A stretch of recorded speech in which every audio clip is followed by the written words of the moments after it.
இன்னைக்கு நாம பார்க்க போற அந்த முக்கியமான செயிண்ட் யாருன்னா, செயின்ட் ஜெரார்ட் மெஜெல்லோ அப்படின்னு சொல்லக்கூடியவர். மெஜெல்லா ஆக்சுவலி.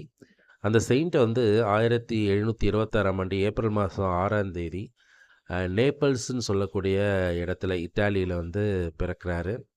ரொம்ப எளிமையான ஒரு குடும்பத்தில 5 சகோதர சகோதரிகளுக்கு நடுவுல கடைசி பிள்ளையா வந்து இவர் பிறக்கிறாரு.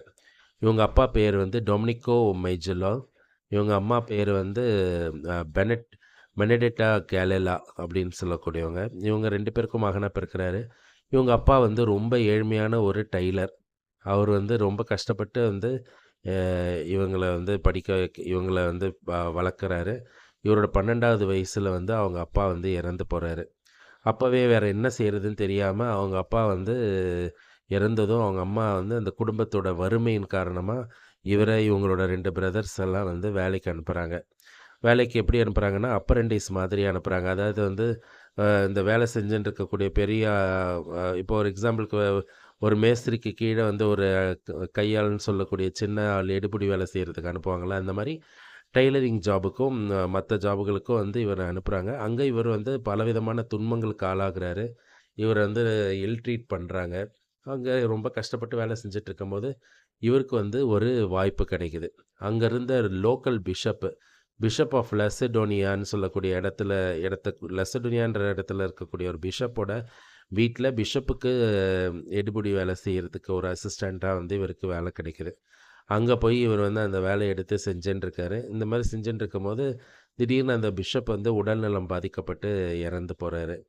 அவர் இறந்ததுக்கு அப்புறம் வந்து இவருக்கு என்ன பண்றதுன்னு தெரியல. மறுபடியும் வந்து அதே மாரி பழையபடி அந்த அவரோட அந்த டெய்லரிங் ஜாப், அந்த மெக்கானிக்கல் ஜாப் அதுக்கெல்லாம் வராரு. ஆனா, இந்த முறை அவர் எப்படி வராருனாக்கா, அவரு யாரையும் நம்பி இல்லாம அவரே போய் வேலை கேட்டு, அவரே வேலை செஞ்சு, அவர் வாங்குற சம்பளத்து மூலமா குடும்பத்த காப்பாத்தணுன்ற முயற்சியில வந்து ஈடுபட்டு செஞ்சுட்ருக்காரு.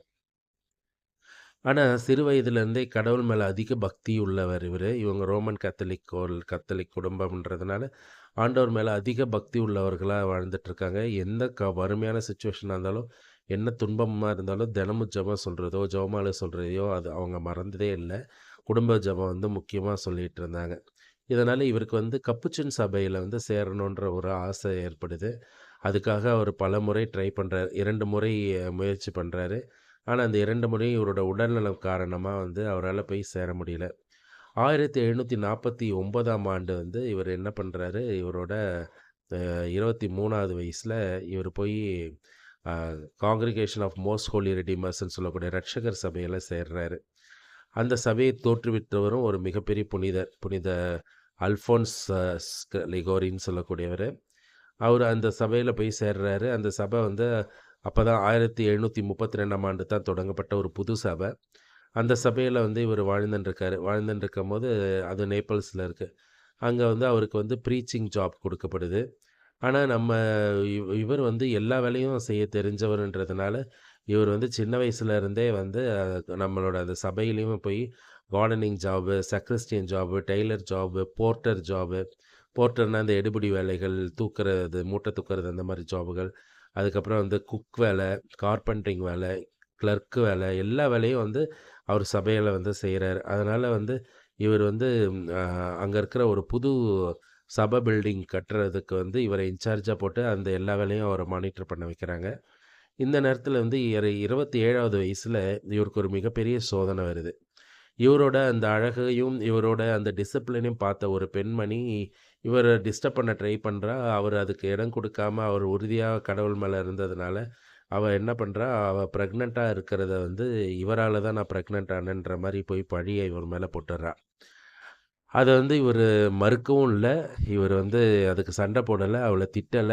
தாழ்ச்சியா அந்த சபை தலைவர் முன்னாடி போய் முட்டி போட்டு, தாழ்ச்சியா முட்டி போட்டுன்ருக்காரு. அவங்க சலத்தலைவர என்கொயரி பண்றாரு இவர்ட்ட. இவர் ஒண்ணுமே வாயே தொறக்காம சைலன்ட்டா இருக்காரு. அத வந்து அவரு எப்படி எடுத்துக்கிறாரு, அந்த சைலன்ட் வந்து அவரு அக்செப்ட் பண்றதுக்கு அர்த்தம்னு நெனச்சு, அந்த சபை தலைவர் வந்து இன்னிலிருந்து நற்கருணையே வாங்கக்கூடாதுன்ற பனிஷ்மென்ட்ட வந்து அவருக்கு குடுக்குறாரு. அத தாழ்ச்சியா ஏத்து அதே மாதிரியே பூசைக்கு அட்டெண்ட் பண்றாரு. மனவேதனையோட வந்து பூசை அட்டெண்ட் பண்ணி நற்கருணை வாங்க முடியாம வேதனையில இருக்கிறாரு. இத இந்த மாரி இருக்கிற சமயத்துல ஒரு நாள் வந்து அந்த பெண்மணியே வந்து அ அந்த பெண்மணி மனசுல கடவுள் தோன்றி அவளுக்கு வந்து அந்த உணர்வை மாற்றி அவளே வந்து அவங்க சபை தலைவர் முன்னாடி மன்னிப்பு கேட்குறா.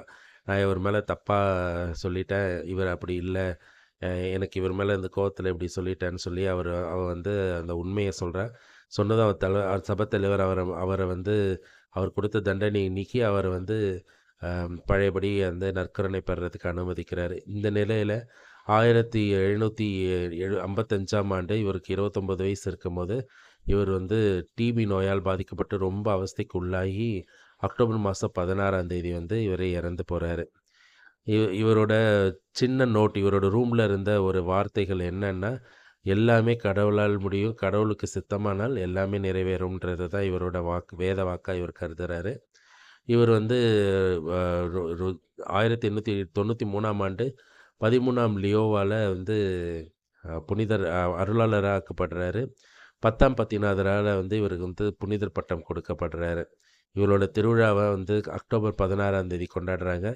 இவர் வந்து பல விஷயங்களுக்கு பேட்ரன் சயின்ஸாக இருக்கார். அதாவது சில்ட்ரன்ஸ்க்கு, அன்பார்ன் சில்ட்ரன், பிறக்காத குழந்தைகளுக்கு, குழந்தை இல்லாத தாய்மார்கள், குழந்தைக்காக ஏங்கின்னு இருக்க தாய்மார்கள், தாய்மையோட பாதுகாவலர், அப்புறம் வந்து இந்த ஃபால்ஸி அக்யூஸ்டு பீப்புள்னு சொல்லக்கூடிய போலியாக பழி சுமத்தப்படுறவங்களுக்கு பாதுகாவலர், கன்ஃபெஷன் நல்ல பாவசங்கத்துக்கு பாதுகாவலர், லே பிரதர்ஸ்க்கு பாதுகாவலர், இந்த மாதிரி பல பாதுகாவலராக வந்து இவர் இருக்கிறாரு. இவரோட சாப்பிளில் இவரோட ரிலிக்ஸ்லாம் வந்து வைக்கப்பட்டிருக்கு. ஸோ இவர் ரொம்ப தாழ்ச்சியான ஒரு இளம் புனிதர்.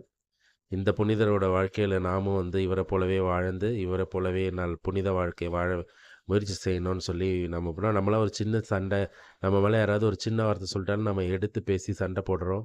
ஆனால் இவ்வளோ பெரிய பழியையும் சுமந்து அந்த தாழ்ச்சியோட வேதனையோடு இருந்து கடவுள்கிட்ட ஒப்பு கொடுத்துட்டு வாழ்ந்து அந்த புனிதரை போல் நாமளும் தாழ்ச்சியான வாழ்க்கை வாழ முயற்சி செய்வோம்னு சொல்லி நான் உங்ககிட்ட கேட்டுக்கிறேன். Praise the Lord.